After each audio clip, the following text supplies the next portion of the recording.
hyper intéressant et du coup, en effet, ton positionnement, il te correspond bien aussi. Il est très stratégique en tant que responsable académique. Du coup, ce qui m'intéresse, c'est aussi la vision que toi, tu peux avoir. Ça fait 20 ans aujourd'hui que tu es en école hôtelière. Tu as vu en plus des générations passer.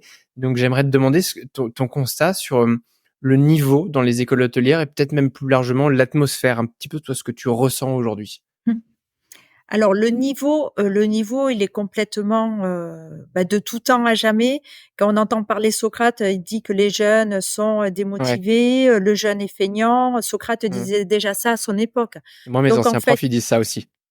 voilà, et nos profs, ils disaient ça, les profs aujourd'hui disent ça, le métier dit ça et les vieux comme moi, on dit ça. Sauf que c'est totalement faux et c'est qu'en fait les jeunes s'engagent énormément et sont hyper volontaires s'ils trouvent en fait ce qui les anime, ce qui Mmh. les motive. Et moi je pense aujourd'hui dans l'enseignement et dans les écoles, ce qu'il faut absolument susciter, on parle, je vais revenir sur un petit peu en arrière. Autrefois, on parlait, de métier de passion, Oui. et ce métier de passion qui m'anime, qui est ma passion, qui est, la tienne aussi, et ça je Mmh. le sais, heu, c'est devenu une passion.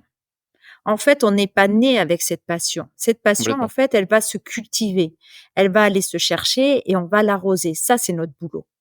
Mais pour la cultiver, pour la chercher, il faut déjà développer quelque chose. Et bien, moi, à mon sens, aujourd'hui, les jeunes, au vu du contexte et de l'environnement aussi global, donc là, je parle, on est en mars 2024. Ouais. Mars 2024, la conjoncture socio-culturelle, la conjoncture politique, la conjoncture mondiale.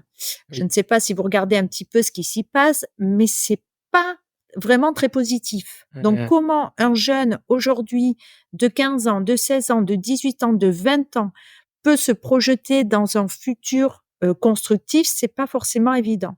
Pour ça, je pense que nous, notre devoir, notre possibilité d'agir, pas forcément devoir, mais possibilité d'agir, parce qu'en fait, c'est ça qu'on recherche tous, c'est comment faire. Et je pense que c'est les rendre curieux, Ouais. susciter leur curiosité pour qu'ils découvrent des choses. Et ensuite, ça va justement développer et générer leurs envies et leurs passions. Et en Mmh fait, mh. c'est, à mon sens, développer cette curiosité, les rendre curieux, qu'ils ne soient pas feignants de curiosité, qu'ils soient envieux de curiosité. Et pour ça, on a mis en place, enfin voilà, je suis en train de mettre en place des modules que j'appelais de découverte, avec les entreprises. Donc, ça oblige aussi l'entreprise à se positionner différemment par rapport à la pédagogie, parce que ce sont des modules de cours qu'ils vont passer en entreprise. Et justement, pour développer une curiosité, les bouger, les obliger à être curieux. Et ça a marché Génial. parce qu'on vient de le faire il y a pas longtemps et on a fait un débriefing. Et je pense que ça permet peut-être de développer ça. Et pour que demain, justement, ils disent: «Ben voilà, je suis passionné par ce que je fais», parce qu'en fait, tout me passionne, parce que je suis curieux de tout. Et en fait, c'est Mmh. l'inverse qui va se reproduire derrière. Ouais, c'est génial. Tu disais qu'en effet, de Socrate à nos jours, il y avait toujours cette critique de un peu «c'était mieux avant» ou «les jeunes ont changé». Mais quand même, enfin moi, je parle souvent de ce sujet de génération Z. J'en ai fait même des épisodes de podcast, en solo, j'en parle avec mes invités.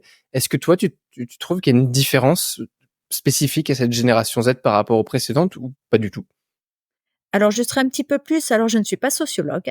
J'ai fait pas mal d'analyses là-dessus à mon titre personnel pour pouvoir, accompagner ces jeunes dans le secteur, et surtout, en fait, et c'est là où je me suis positionnée depuis un certain temps, accompagner le secteur vis-à-vis de ces jeunes.